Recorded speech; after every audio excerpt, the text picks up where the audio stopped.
Salam saudara-saudaraku yang kekasih, senang sekali saya bisa menyapa Bapak Ibu saudara-saudara melalui renungan ceria pada kesempatan ini. Memang dalam hidup kita tidak luput dari berbagai pergumulan yang saat ini juga rasanya masih terus bersama-sama dengan kita. Tapi di berbagai pergumulan itu juga nyatanya kita menjumpai ada kemajuan juga dalam peri kehidupan kita. Salah satu yang menarik bagi saya adalah hadirnya kesadaran orang akan kebermartabatan. Orang mulai sadar akan martabat orang lain sesamanya, bahwa setiap orang berhak atas kehidupan yang layak, bahwa setiap orang berhak diterima dan diperlakukan tanpa pembedaan, bahwa semua orang berhak atas kemerdekaan dan kebebasan mengekspresikan diri, dan tentu banyak lagi yang lain.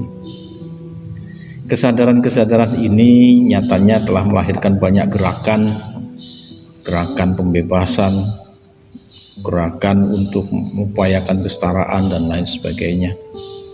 Feminis salah satunya adalah sebuah gerakan yang mengangkat isu pemenuhan hak perempuan agar setara, sejajar, sederajat dengan laki-laki.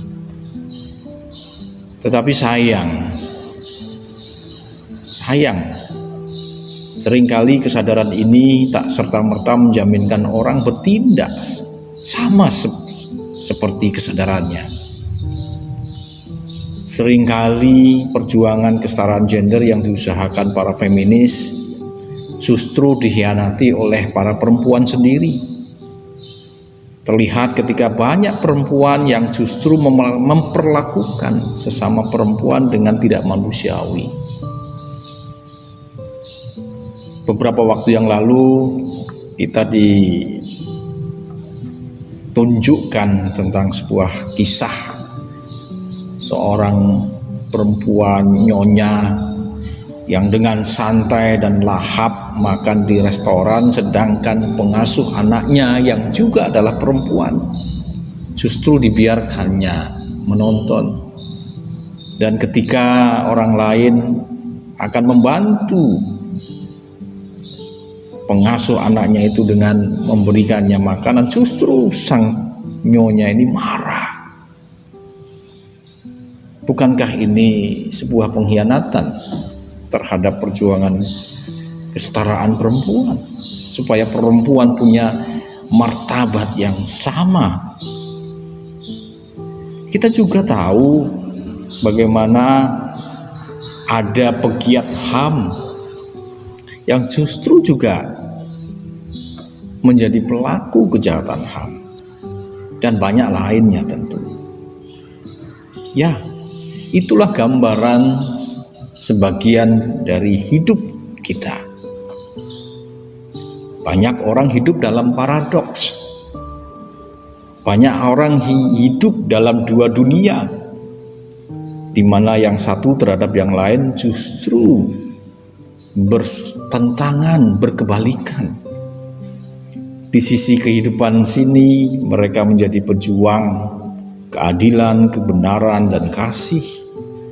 Tetapi di sisi lain kehidupannya, ia justru menjadi orang yang menekan dan menindas. Terlalu sering juga didapati orang mengkotak-kotakkan kehidupannya, membedakan perilaku dan laku hidupnya menurut dunianya.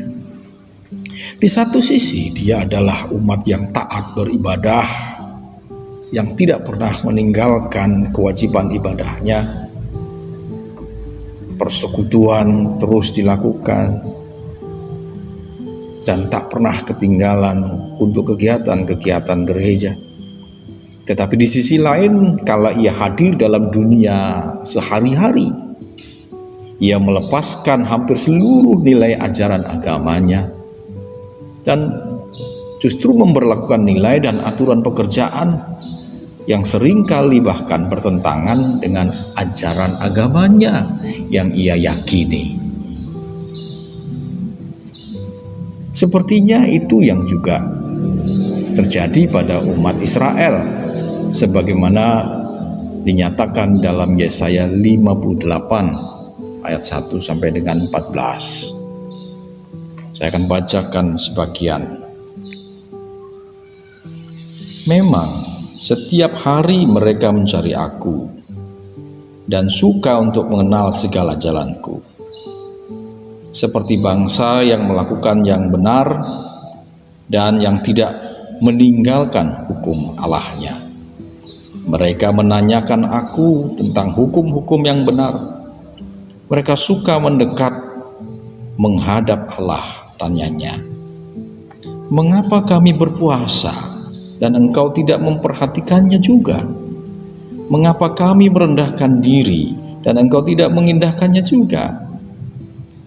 Sesungguhnya pada hari puasamu engkau masih tetap mengurus urusanmu dan kamu mendesak-desak semua buruhmu.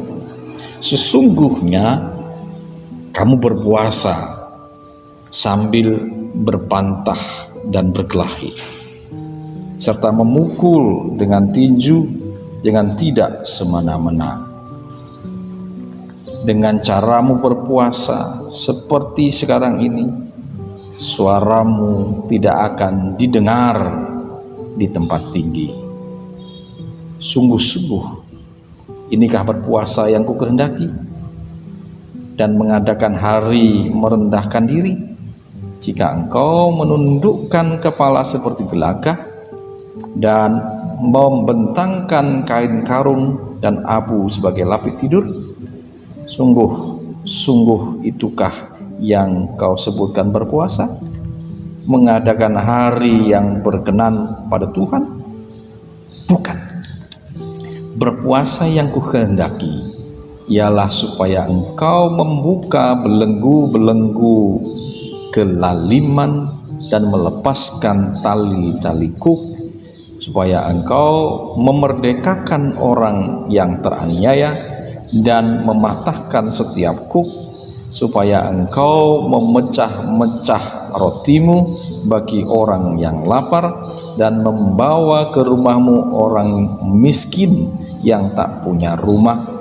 Dan apabila engkau melihat orang telanjang, supaya engkau memberi dia pakaian dan tidak menyembunyikan diri terhadap saudaramu sendiri.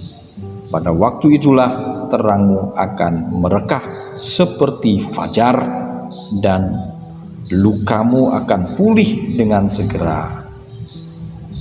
Saudara-saudara,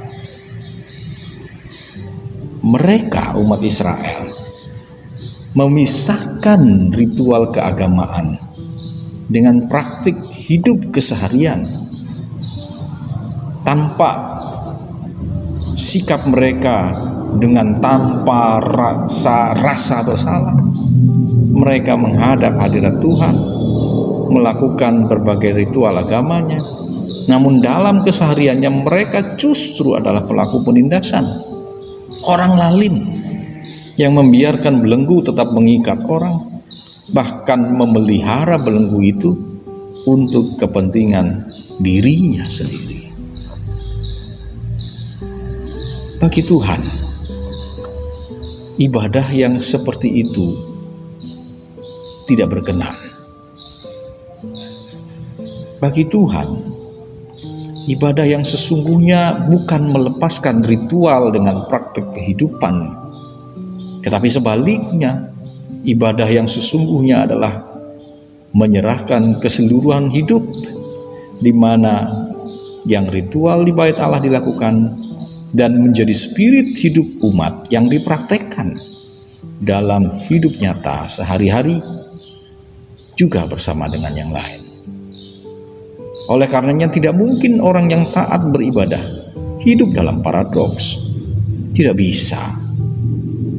Sebab umat yang taat pasti akan mendengarkan Tuhan dan mempraktikkan ajaran yang diimaninya dalam seluruh hidup dan kesehariannya. Sebab bagi umat Tuhan yang benar-benar setia, ibadah itu adalah tanda bakti kepada Tuhan yang ditunjukkan dengan mendengarkan dan melaksanakan firman Tuhan. Tanda syukur, di mana umat menyatakan syukur dengan berbagai wujud tindakan, persembahan, puji-pujian, dan bahkan laku setia dengan menyerahkan seluruh hidupnya kepada Tuhan.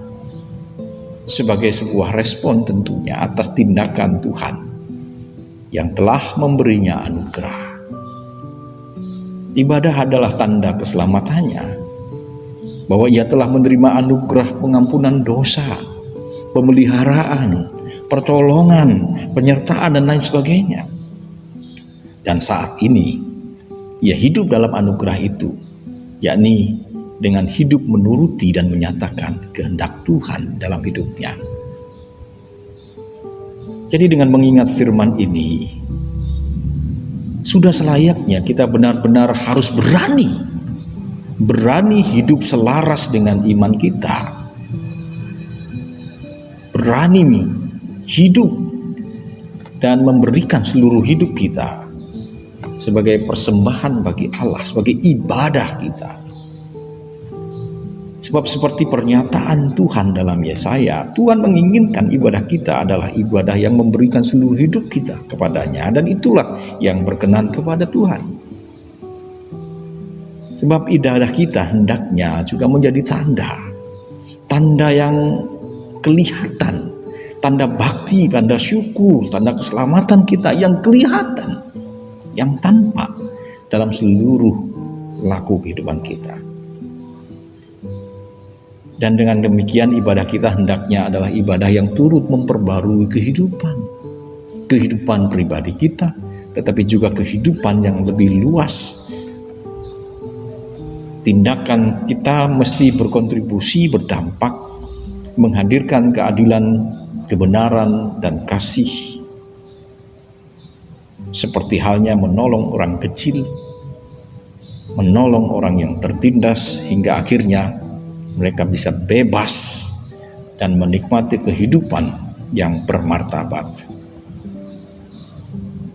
Dan itulah yang juga rasanya dinasihatkan Rasul Paulus di dalam Roma 12 ayat yang pertama dan kedua, yang demikian: karena itu saudara-saudara, demi kemurahan Allah, aku menasihatkan kamu supaya kamu mempersembahkan tubuhmu sebagai persembahan yang hidup, yang kudus, dan yang berkenan kepada Allah. Itu adalah ibadahmu yang sejati. Janganlah kamu menjadi serupa dengan dunia ini, tetapi berubahlah oleh pembaruan budimu, sehingga kamu dapat membedakan manakah kehendak Allah, apa yang baik, yang berkenan pada Allah, dan yang sempurna. Ingatlah nasihat ini, perbuatlah demikian, maka saudara, saya, dan kita semua akan hidup, dan hidup kita berkenan kepada Tuhan.